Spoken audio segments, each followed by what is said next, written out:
Voilà pourquoi il y a des niveaux où quand tu commences à prier, Dieu dit prends l'eau. Pourquoi, même si nous sommes sauvés en Jésus-Christ, Dieu exige qu'on passe par les eaux du baptême. Au-delà de la dimension symbolique de la chose, il y a une dimension mystique, spirituelle. L'eau participe toujours aux grands événements de Dieu jusqu'à ce jour. Quand Dieu veut faire, il utilise l'eau. Deuxième chose à savoir, la terre n'a pas le fait d'être un élément de la création. Une entité utilisée par Dieu pour participer à la création. La terre a aussi comme pour caractéristique d'être dominée par un esprit dominant. Très important. On ne peut pas posséder une terre tant qu'on n'a pas réalisé qu'il y a des hommes forts sur chaque terre. Marc 5, verset 9. Et il lui demanda, quel est ton nom? Légion est mon nom, lui répondit-il, car nous sommes plusieurs.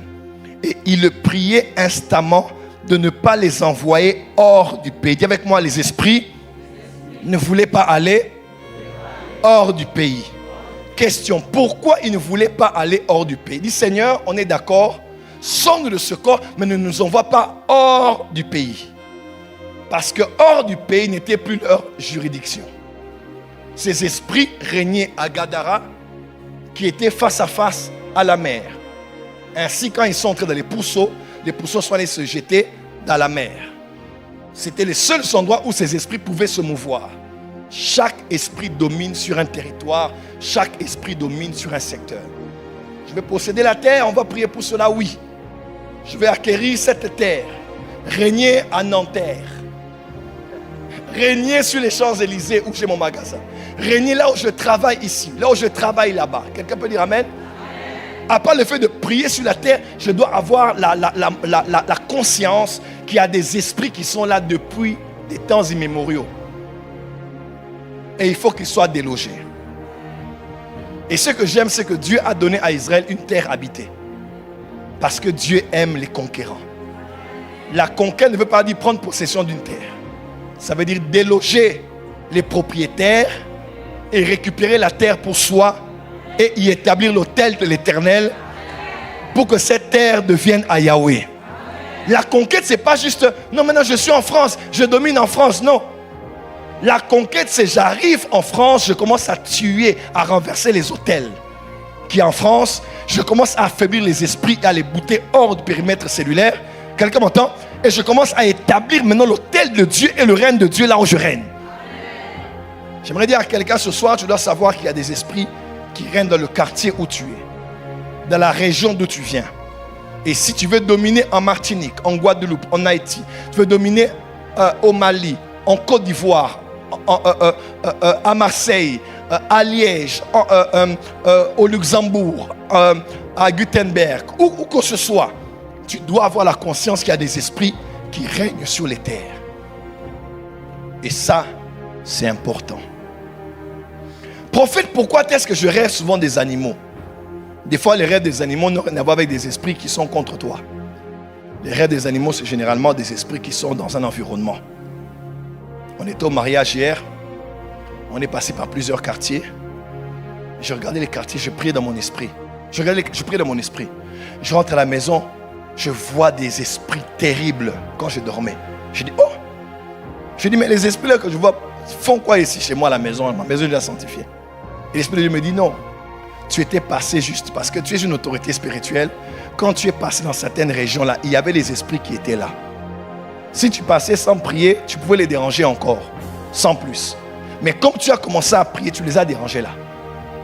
C'est ainsi que dans ton songe, tu as vu l'état spirituel des régions par lesquelles tu étais passé en Belgique. Des fois, les rêves que tu vois n'ont rien à voir avec toi. C'est l'état du lieu où tu es. C'est l'état de la maison dans laquelle tu habites. Et généralement, ces esprits-là se manifestent comme des animaux. Amen. Ce soir, nous allons bouter dehors tous les esprits qui règnent sur cette terre. Dis amen très fort. Alors, 5 choses rapidement. 5 choses. Et on va prier ici. Qui est béni? Comment commander à la terre? 5 manières bibliques de commander à la terre. Écrivez avec moi. Première manière. il faut commander par le pouvoir des pensées. Quand tu veux posséder une terre, tu dois la posséder par des commandes au moyen du pouvoir des pensées. Proverbe 31, verset 16. Elle pense à un champ et elle l'acquiert. Du fruit de son travail, implante une vigne. Genèse 13, verset 14 à 15. L'Éternel dit à Abraham, après que Lot se fut séparé de lui, lève les yeux et du lieu où tu es, regarde vers le nord et le midi, vers l'Orient et l'Occident. Car tout le pays que tu vois, je te le donnerai à toi et à ta postérité. Dis Amen très fort. Amen. Tu n'as pas dit Amen. Dis Amen très fort. Amen. Lorsque Dieu t'a créé à son image, à sa ressemblance, qui t'a créé, le Créateur, Dieu t'a aussi doté du pouvoir de créer. Mes enseignements, ceux qui peuvent le suivre vont le suivre. J'ai un leader que je suis en train de sortir sur les énergies spirituelles. Il est déjà fin prêt, il est déjà tout fini. J'attends juste d'avoir les moyens pour faire l'impression et puis pour le mettre sur le marché. Les énergies spirituelles. Quand le Créateur a créé l'homme, il a mis dans l'homme 3 dimensions ou 3 niveaux ou 3 lieux par lesquels l'homme peut créer. 1. L'homme créé par les pensées. 2. L'homme créé par la parole. 3. L'homme créé par le sexe. Le pouvoir de la création que Dieu a donné à l'homme réside dans ces 3 dimensions. 1. Dans les pensées de l'homme, dans les paroles de l'homme et dans le sexe de l'homme. Par le sexe de l'homme, il peut créer un humain. Il peut créer. Quelqu'un me suit? Par la parole, il peut créer. Par la parole, il peut créer. La mort et la vie sont au pouvoir de la langue. Ce que tu dis, c'est ce qui va arriver. Ce n'est pas la pensée positive. Parce que le Dieu créateur t'a créé comme lui. Il a créé par sa parole. Tu peux créer par ta parole. Et troisièmement, les pensées. Parce que les pensées sont créatrices. Les pensées sont les paroles dans le monde des esprits. Quand tu penses, tu crées. Quand tu penses, tu crées. Ce n'est pas de la loi de l'attraction. Ils ont imité ce qu'il y a déjà en Dieu. Tu crées par tes pensées. Quelqu'un peut dire Amen? Lorsque Dieu t'amène sur une terre, tu dois commencer à regarder la terre avec des pensées d'un créateur. Dieu dit à Abraham, quand il s'est séparé de Lot, il dit, Abraham, lève les yeux, regarde. Tout ce que tu es en train de voir là, regarde. Aussi loin que tu vois, si tu vois une terre, aussi loin là que tu vois, aussi loin que sera ta possession. Ce que tu vois et ce que je vais te donner. Quand tu vois, tu regardes tout ça, tu dis, ça c'est à moi. Je vais te le donner. Do you believe this miracle? Supernatural dunamis power. Are you wearing me? Rakoto.